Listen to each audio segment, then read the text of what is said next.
ನಮಸ್ಕಾರ, ಟೆಕ್ ಟೇಲ್ಸ್ಗೆ ಸ್ವಾಗತ. ಹಾಗೆ ಇರುತ್ತೆ ಇವತ್ತಿನ ಪ್ರಧಾನ ಸಮಾಚಾರ.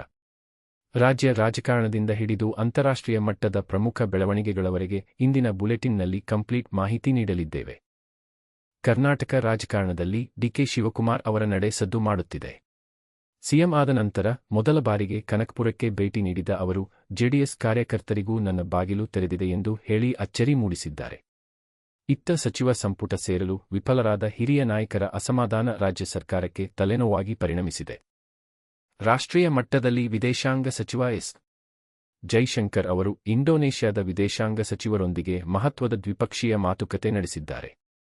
ಇತ್ತ ಅಲ್ಪಸಂಖ್ಯಾತರ ಆಯೋಗವು ಬ್ಯಾಂಕುಗಳು ಸಾಲ ನೀಡಲು ಹಿಂದೇಟು ಹಾಕುತ್ತಿರುವ ಕುರಿತು ದೂರುಗಳನ್ನು ಗಂಭೀರವಾಗಿ ಪರಿಗಣಿಸಿದೆ. ಹಾಗೆ ಜೇಲಂ ನದಿಯ ಜಲಸಾರಿಗೆ ಯೋಜನೆ ಶ್ರೀನಗರದ ಪರಂಪರೆಗೆ ಧಕ್ಕೆ ತರಬಹುದು ಎಂಬ ಆತಂಕ ಸ್ಥಳೀಯರಲ್ಲಿ ಮನೆ ಮಾಡಿದೆ. ಅಂತಾರಾಷ್ಟ್ರೀಯ ಮಟ್ಟದಲ್ಲಿ ಉಕ್ರೇನ್ ಅಧ್ಯಕ್ಷ ಜೆಲೆನ್ಸ್ಕಿ ಯುರೋಪಿಯನ್ ನಾಯಕರೊಂದಿಗೆ ಯುದ್ಧದ ಕುರಿತು ಚರ್ಚೆ ನಡೆಸಿದ್ದಾರೆ. ಮತ್ತೊಂದೆಡೆ ಇಸ್ರೇಲ್ ಮತ್ತು ಲೆಬನಾನ್ ನಡುವಿನ ಕದನ ವಿರಾಮದ ನಂತರವೂ ಬೈರುತ್ ಮೇಲೆ ಇಸ್ರೇಲ್ ದಾಳಿ ಮುಂದುವರಿದಿದೆ.